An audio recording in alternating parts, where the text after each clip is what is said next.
Most travelers think Limassol is just a city of skyscrapers and expensive yachts. They see the Dubai of the Mediterranean and think that's the whole story. But if you only stay in the glitz, you're missing the soul of Cyprus. And that's exactly what we're going to bring you to see and experience. Today, WorldWithWife is taking you beyond the luxury. We're going from a 12th century castle where a king was married in secret, but also to a millionaire's corner that feels like a different planet. And stick around, because I'm taking my wife to a hidden taverna so exclusive, you usually need to book weeks in advance. But we found a way in.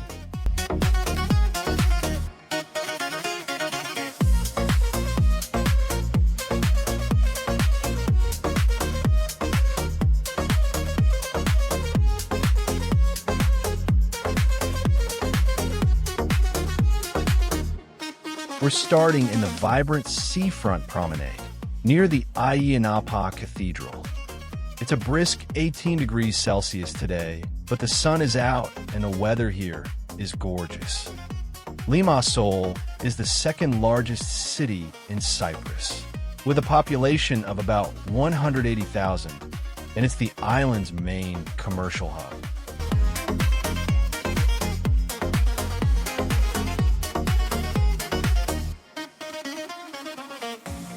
You need to walk the Molos Promenade. It's like this giant open-air sculpture park. The water features here are incredible, and the view of the Mediterranean is endless. This long, elegant stretch, hugging the Mediterranean, is designed not just for tourists, but for locals. Joggers, families with strollers, cyclists gliding past, and couples taking walks.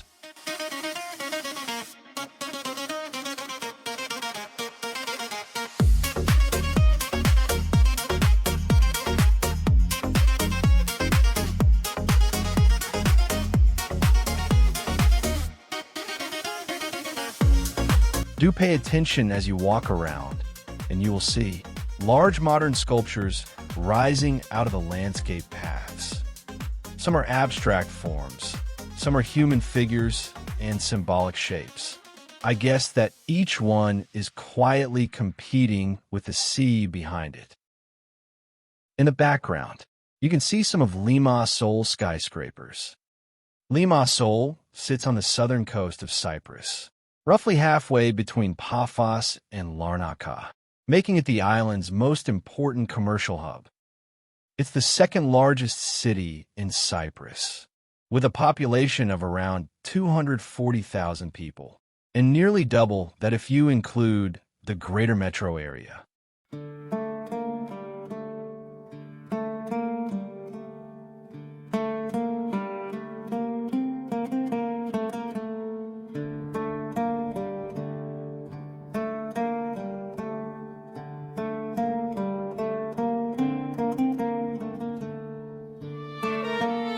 Historically, Limassol was never the capital.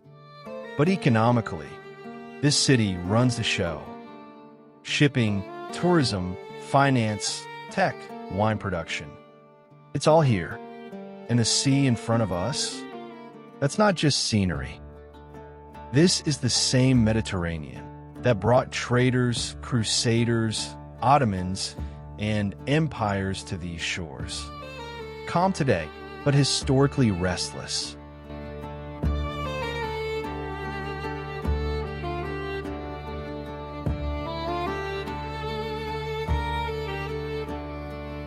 We turn our attention back to Molos.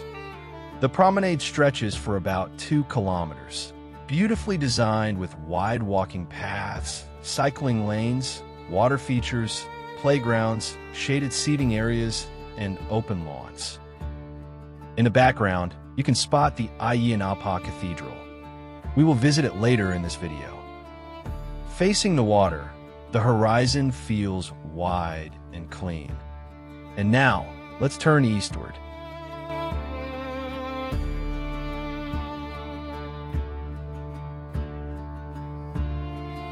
As we walk toward the port, Limassol's skyline slowly comes into view. On this side of town, there was nothing overwhelming, and there were no skyscraper chaos. We are now near the Limassol Old Port, and we reached Molos Pier. Naturally, we made a stop here.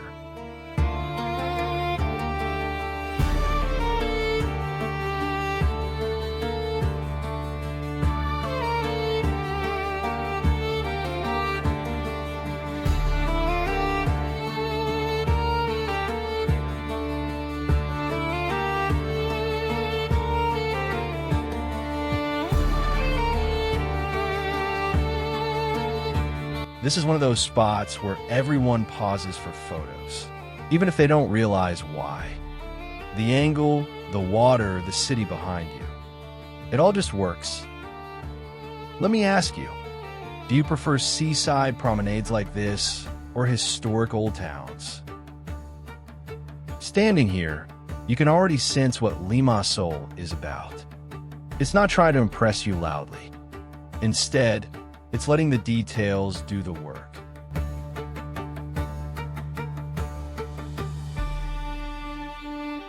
And just ahead, we notice something unexpected near the old port.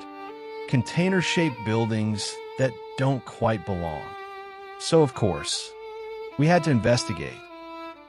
These container-shaped buildings were sitting right by the water. At first glance, they looked temporary, like something set up for a festival. But the closer we get, the more intentional it feels.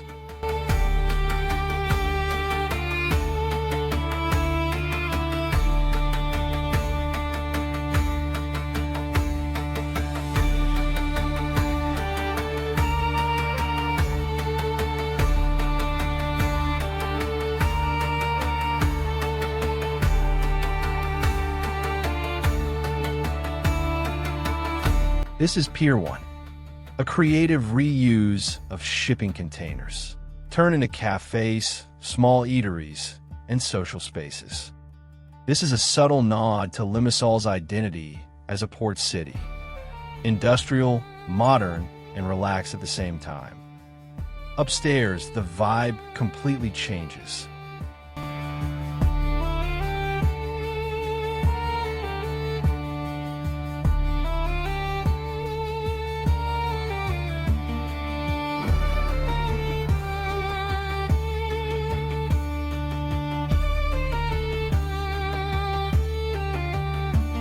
The cafe opens up toward the old port, and suddenly we're looking down at fishing boats, small yachts, and calm water reflecting the afternoon light. It's elevated just enough to feel special, without feeling exclusive. And of course, we had to stop there. My wife had already ordered a gigantic ice cream.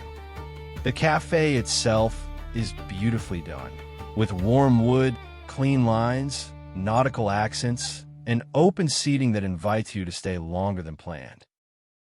And we must have spent way longer than expected there, because when we left, the sun was already dropping lower in the skies.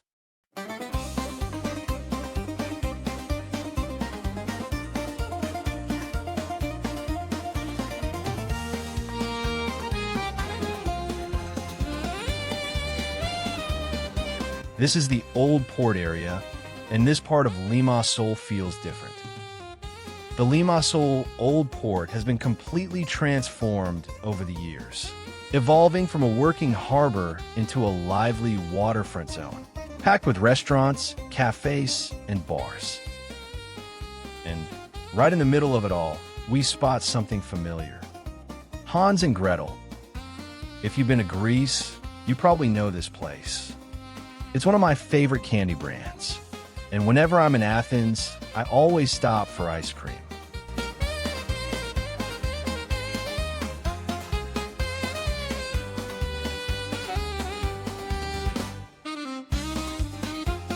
Shelves stacked with chocolates, gummies, sweets, and everything that triggers childhood memories. It's impossible to walk out empty-handed. Do you have a candy or dessert shop you always stop at when traveling?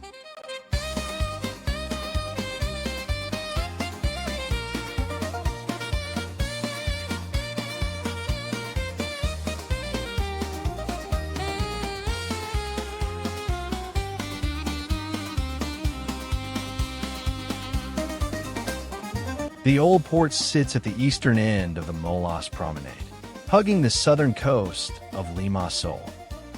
This harbor has been here for centuries.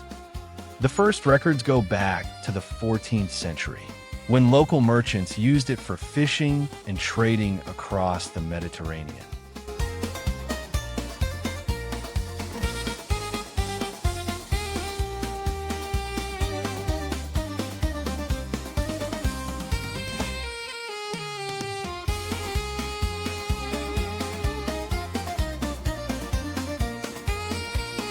It was time to explore the old port properly.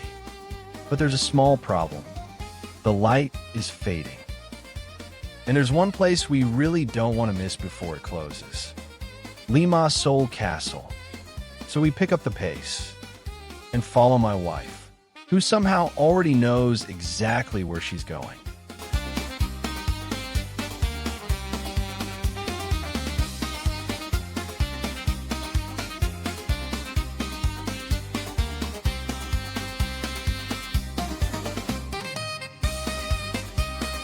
We leave the lively old port behind, winding through the narrow streets that feel like a transition from the modern waterfront to the historic heart of Limassol. My wife knows exactly where we're going, leading the way confidently through an alley that opens onto the castle square. She must have come here before, like 100 times at least.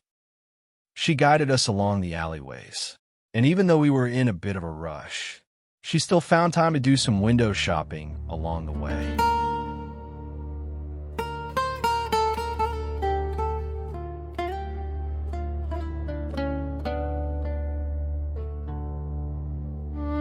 And there it is, Limassol Castle, standing proud against the fading sky.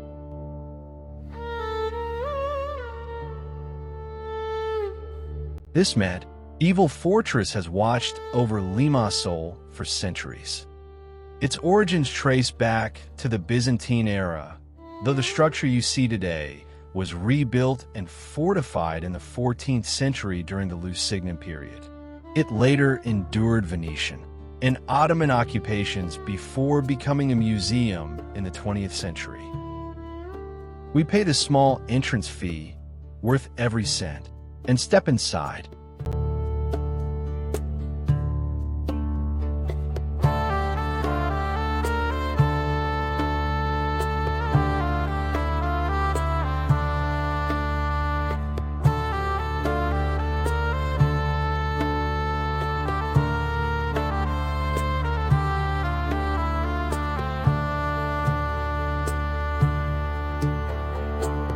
The castle sits right in the historic center of Limassol, just a short walk from the old port and the bustling waterfront. Its location was carefully chosen. It is perched slightly inland, but close enough to the sea to control maritime traffic, protect traders, and defend the city from pirates or invading armies. The castle was essentially the guardian of Limassol's harbor, watching over ships coming in from the Mediterranean.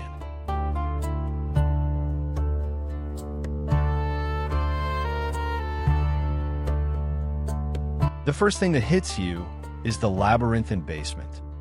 Low ceilings, stone corridors, tiny alleys leading to wide chambers.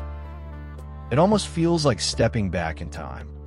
On the walls and in display cases, artifacts from Limassol's medieval past hint at daily life, commerce, and warfare.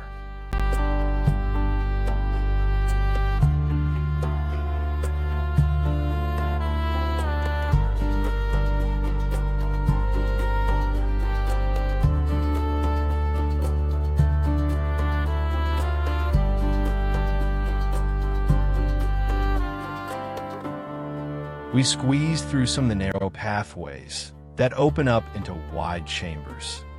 There we came across weapons, pottery, and small statues tucked into corners. Some rooms were a lot bigger than others. Some resembled prison cells. We even came across some skeleton remains.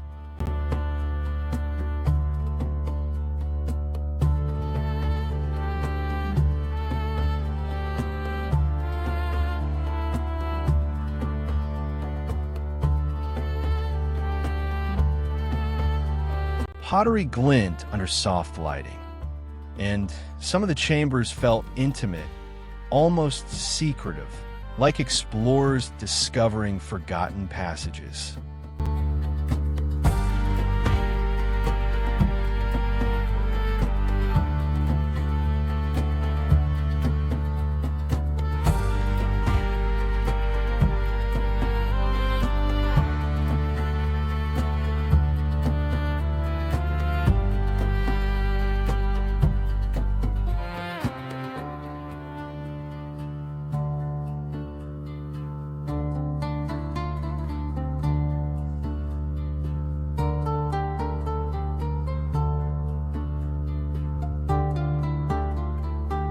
Climbing up, the castle opens into a more spacious level.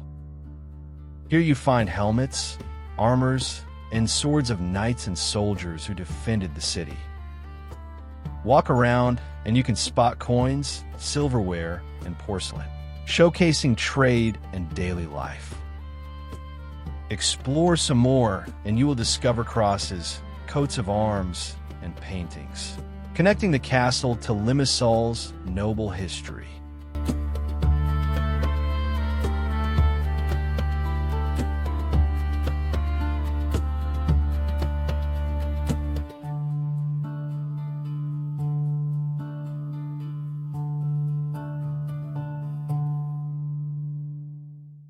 It's a level that tells stories, not just of battles, but of culture, commerce, and faith.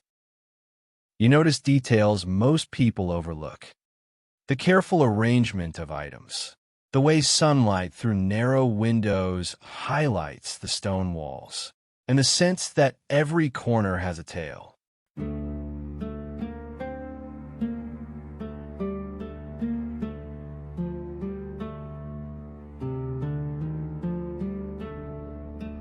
Finally, we reached the roof, and first thing we noticed was the sky was orange, and the city bathed in golden light.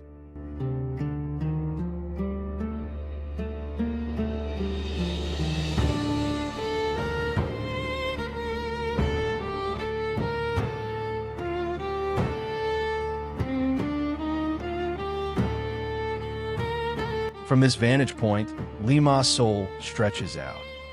The marina to the west, the old port behind us, modern buildings, rising subtly in the distance, and the Mediterranean shimmering endlessly.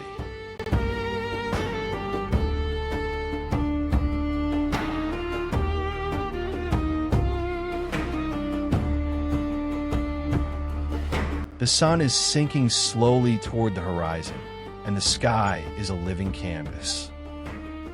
From here, Limassol feels alive and timeless at once. It's the kind of moment that can't be captured in a single photo. The colors, the wind, the sound of the sea below, and the faint city hum all combine to make it unforgettable. If you were here, would you sit quietly and watch the sunset, or start taking photos and videos for Instagram first?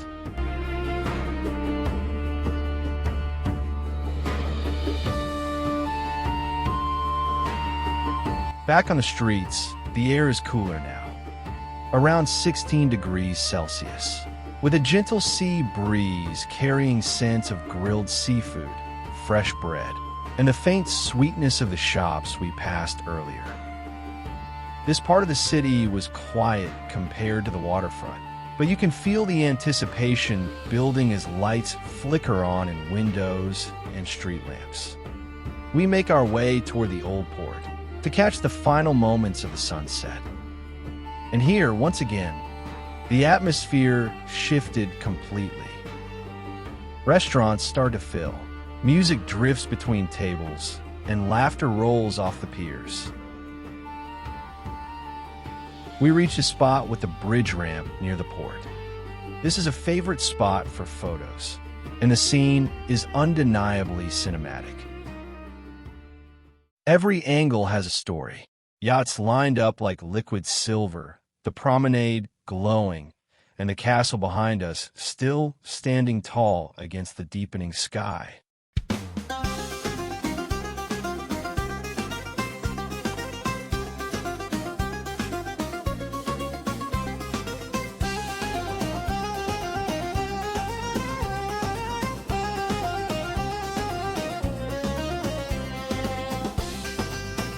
Nearby, we noticed the Maritime Training Center.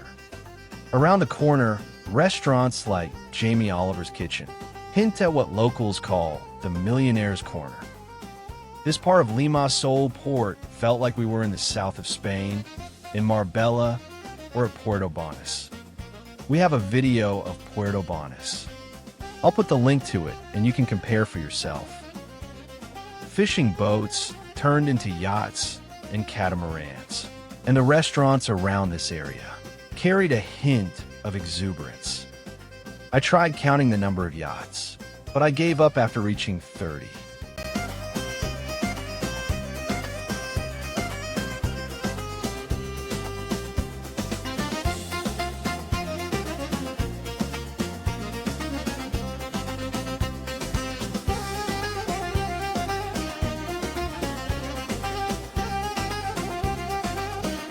We crossed a small pedestrian bridge and entered Limassol Marina.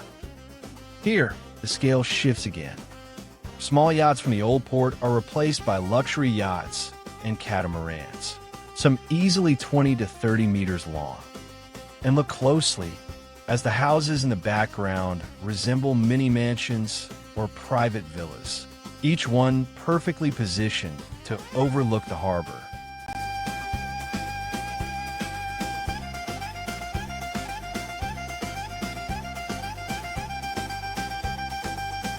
Limassol Marina is one of the most exclusive in the Eastern Mediterranean.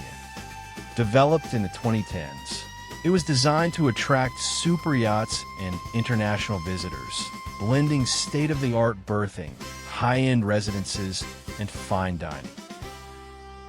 The marina stretches along the coast for about 1 kilometer, and it can berth up to 650 yachts, ranging from sleek 20-meter sailboats to massive 60-meter plus super yachts. Walking along the marina, you notice how quiet and calm it feels despite its size. Unlike the old port, where activity spills onto the streets, here it's exclusive and refined. But it's not closed off. The promenade allows everyone to walk past, admire the yachts, and enjoy the waterfront views.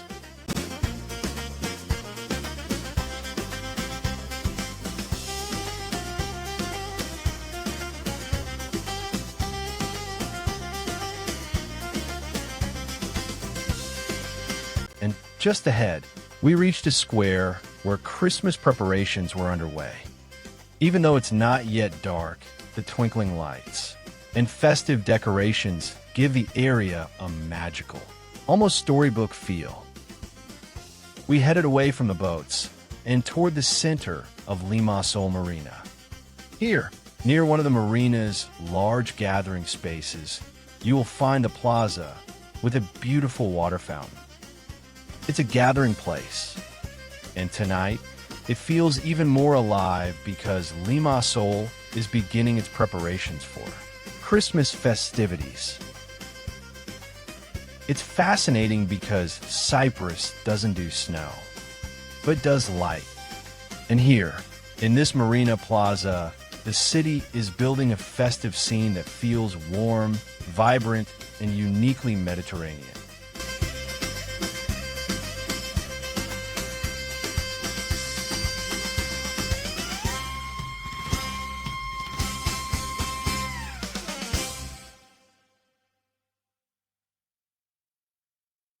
As we continued along the marina, your eyes naturally drift to the background, and there they were, the island villas.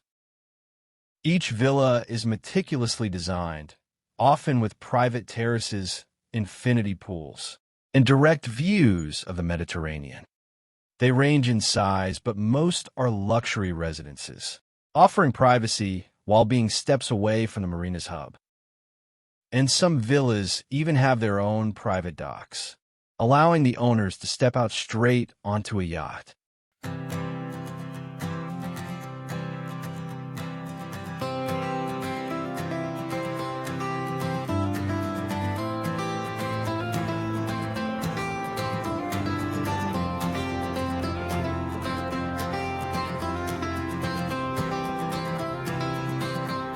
It is now already dark, and my wife was starting to grumble. She was hungry. She was hinting at the restaurants near the castle, but I had other plans for dinner. We walked back towards the castle, but instead of heading to the restaurant area, we spotted a gem that every traveler should see, the Sea Sponge Center.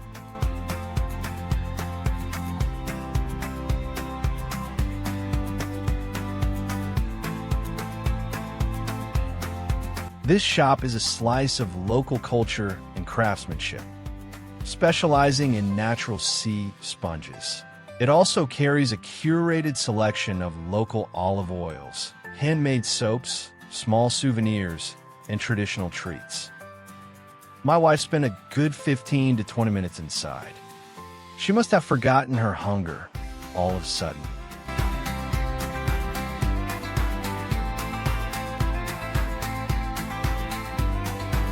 Along the way, we also stopped by a small chapel for a few minutes.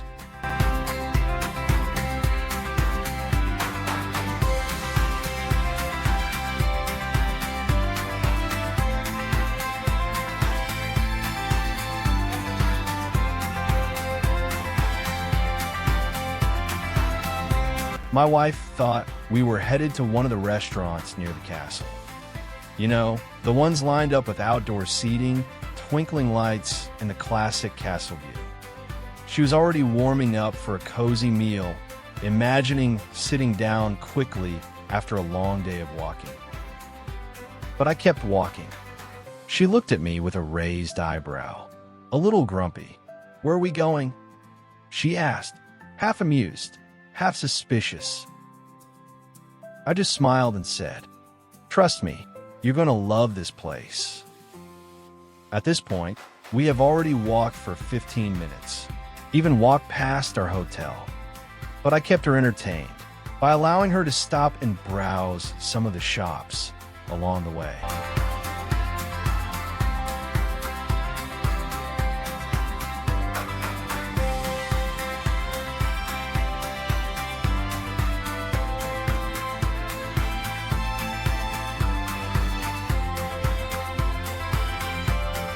It was properly dark now.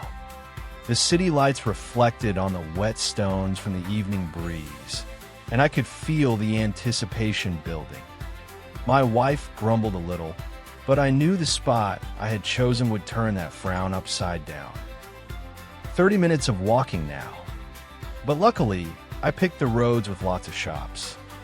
And as expected, she kept stopping to peek into shops along the way. Boutiques, selling clothing, souvenirs, and local crafts. The walk took longer than anticipated, but thankfully, she wasn't angry. Just curious and quietly amused by my mysterious detour.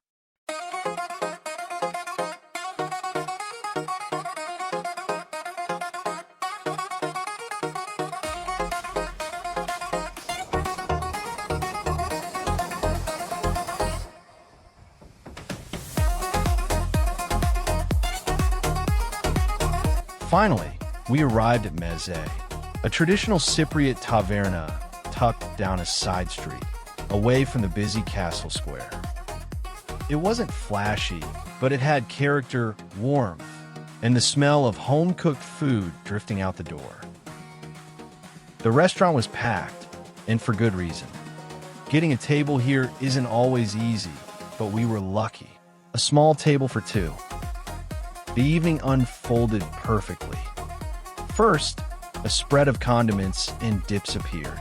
Creamy tahini, tangy tzatziki, rich eggplant spreads, and fresh bread baked daily. Then came the main dishes. Seafood fresh from the Mediterranean, grilled to perfection. Tender octopus, charred slightly on the edges. A colorful salad with local herbs, olive oil glistening in the warm candlelight. Have you ever been led to a hidden gem restaurant and been surprised by how amazing it was? Share your story.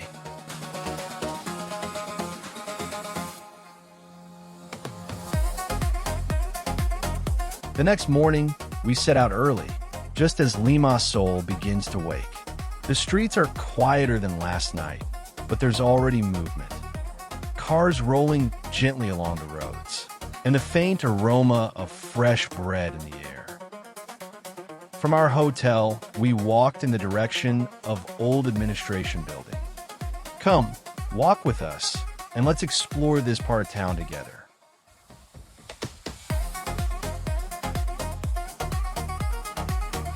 This part of Limassol is generally referred to as the main shopping belt. Here on one side of the street, you'll find international fashion brands and jewelry stores, while on the other, local shops offering crafts, souvenirs, and traditional goods. The variety gives it a lively, cosmopolitan feel. One moment you're browsing luxury items. The next you stumble upon a quaint store selling handmade soaps or Cypriot sweets.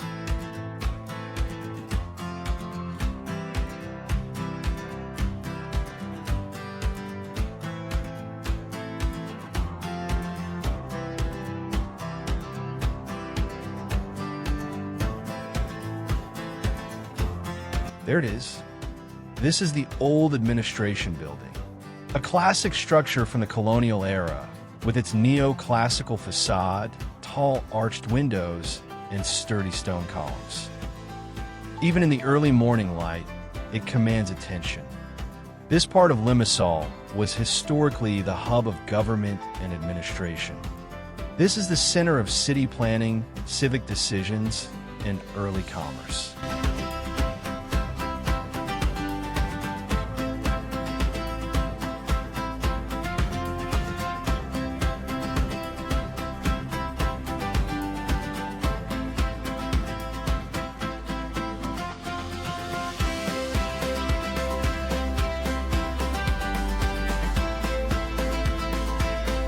The neighborhood around the building is an intriguing mix of old and new. Narrow streets wind past historic townhouses, some with ornate balconies and faded shutters. Modern cafes and offices occupy renovated spaces. Early in the morning, the area feels peaceful.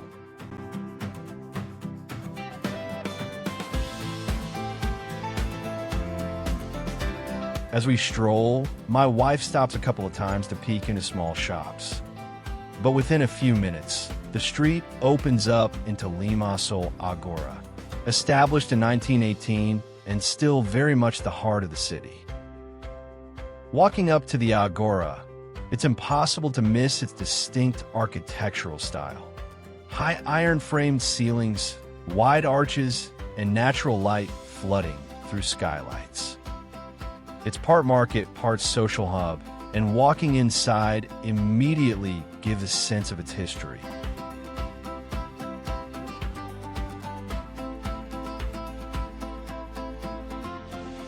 Inside, the market is vibrant and colorful, even in the morning. The layout encourages slow wandering. Narrow corridors open into small courtyards with seating, while high ceilings and old iron beams give the space a timeless, airy feel. Right inside, you'll also find Play Lounge Limassol Agora. It is a bright, indoor play area, designed for kids and parents alike. It's this little world built for fun, safety, and relaxation in the heart of the city. Play Lounge also benefits from being surrounded by the market's 30 diverse vendors and spaces for eating, shopping, and entertainment. It's the kind of place where a quick morning visit can turn into hours of shared fun for both kids and parents.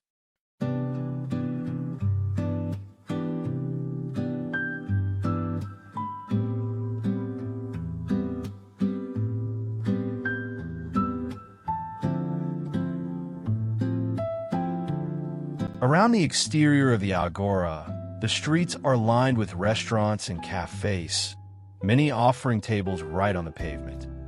These eateries range from traditional tavernas serving Cypriot dishes to modern cafes with espresso and pastries, making it easy for visitors to combine shopping with a relaxing bite. Some places are perfect for a quick breakfast or mid-morning snack, while others are ready for a full lunch offering grilled seafood, fresh salads, and local specialties. Leaving the Limassol Agora, we turned onto the streets leading toward Ayia Napa Cathedral, winding through narrow alleys and pedestrian lanes that reveal a quieter, residential side of the city. These streets also reveal architecture from different eras. Neoclassical homes, British-era colonial touches, and modern renovations side by side. Soon, we arrive at the Ayia Napa Cathedral, a gem tucked into this lively neighborhood.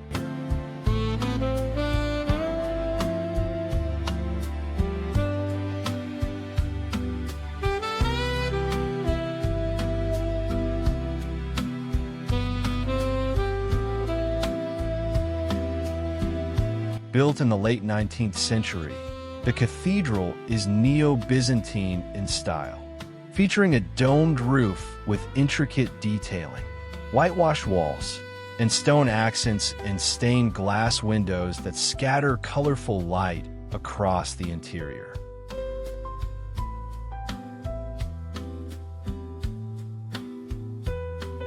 Stepping inside, the cathedral is surprisingly quiet and serene, a calm contrast to the bustling streets outside.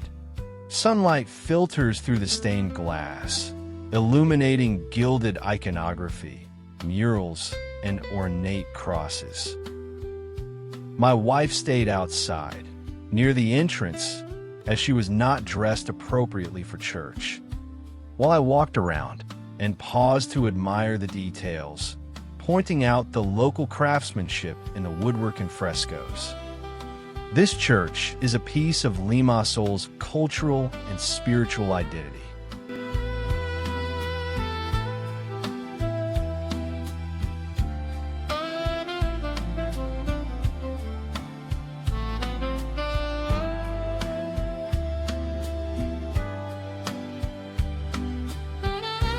The cathedral is so peaceful compared to the glitz of the marina. Which side of Limassol would you spend more time in? The spiritual and historic, or the modern and luxurious?